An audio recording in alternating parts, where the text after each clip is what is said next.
si Ella. Pag nakikita kong happy sila,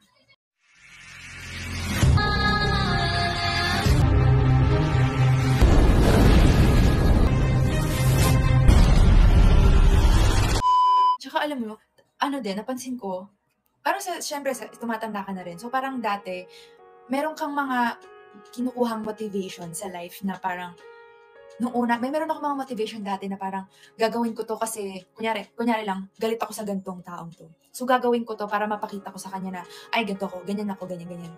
So, minsan, parang so habang tumatagal ako, nare-realize ko, pag ganun yung motivation mo, parang, hindi siya healthy. Hindi siya healthy sa'yo. Tsaka parang sobrang nagigil ka na mapakita sa kanya. Parang ang dami mo na rin nagagawa sa sarili mo na hindi maganda. Ganyan. Tapos nadadamay na rin yung ibang tao. So parang ngayon, na-realize ko na bakit ba ako nagpo-focus sa ganun? Ganyan. So parang, lalo ngayon na parang yun nga, na-feel ko nga na grabe naman yung support sa akin ng mga mahal ko sa buhay. So parang sabi ko na lang na bakit hindi na lang sila yung mas bigyan ko ng pansin at bigyan na sila yung mas maging motivation ko. Ganyan. Kaya talaga every time na like kunyari, simpleng gagawin ko to para sa family ko, para mabigyan ko sila ng magandang vacation trip, ganyan. So, gusto ko to para mabigyan ko sila ng bahay, makakain sila ng masarap lagi, yung ganyan. So, parang habang ganun, yung maganda yung mindset ko, bakit ko siya ginagawa, bakit siya yung motivation ko. So, nagiging magaan din sa feeling ko. Kasi parang,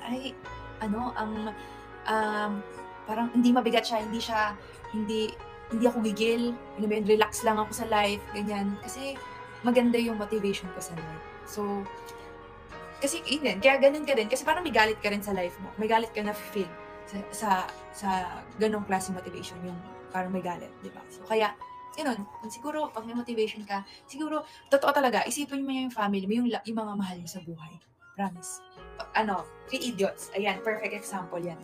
Di ba meron nga, doon sa school na yun na parang laging may suicide, ganyan-ganyan, kasi nape-pressure sa school, ganyan-ganyan. Tapos, di ba 3 sila, yung isa doon, si Raj, tumalon siya sa window, ganyan, kasi nga, sa kanila 3 siya yung talagang hirap sa life. So, parang nawala na siyang sa katinoan. So, tumalon na lang siya. So, parang suicide na nga siya. Tapos, si Farhan, tama ba? Si Farhan ba yun? So, meron siya na parang, hindi niya talaga gusto yung engineering. So, parang si Amir Khan, anong pangalan ni Amir Khan doon? Guys, help. Anong name ni Amir Khan doon? Basta yun, yung bida, na parang pinush siya na sabihin kung ano talaga yung gusto niya.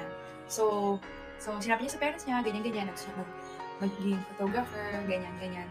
Tapos, pinaka-cute na part doon, pinaka-gusto kong part doon is yung sabi niya na nilagay niya yung picture niya dun sa wallet niya, nilagay niya yung picture ng parents niya sa wallet niya para lagi niyang i-remind sa sarili niya na hindi niya kailangan mag-suicide para lang makakuha ng grades o makapasa dun sa school na gusto ng parents niya. Ayun, si Rancho. Thank you so much, Pop.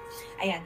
Thank you, So, parang ang cute lang na yun yung nagre-remind sa kanya na kung ano yung kailangan niya, kung ano lang yung tama niyang dapat gawin sa desisyon niya, diba? So, never niyang naisip mag-suicide kasi tinitingnan lang niya yung picture ng parents niya. Kasi, yun yung nagpaparimit sa kanya na nabubuhay ako para sa kanila. May gusto kong gawin sa life para sa kanila. So, yun. Ayun, yung 3 Idiots, parang, ilang beses ko na napanood, mga 10 beses ko na ito yun. Minsan, kahit di ko siya na pinapanood, na pinapakinggan ko lang. Wala, taroy. Marunong na akong I mean, gusto ko lang siya pinapakinggan din minsan. Ayun, gusto ko yung movie na yun kasi ang ganda. Basta, the best talaga si Amir Khan. Panoorin din mo guys. Danggal, tsaka ano pa yung isa, love yung cricket. La something. Basta panoorin. Mahaba lang guys, tsaka may mga music video pero the best. Si Amir Khan talaga.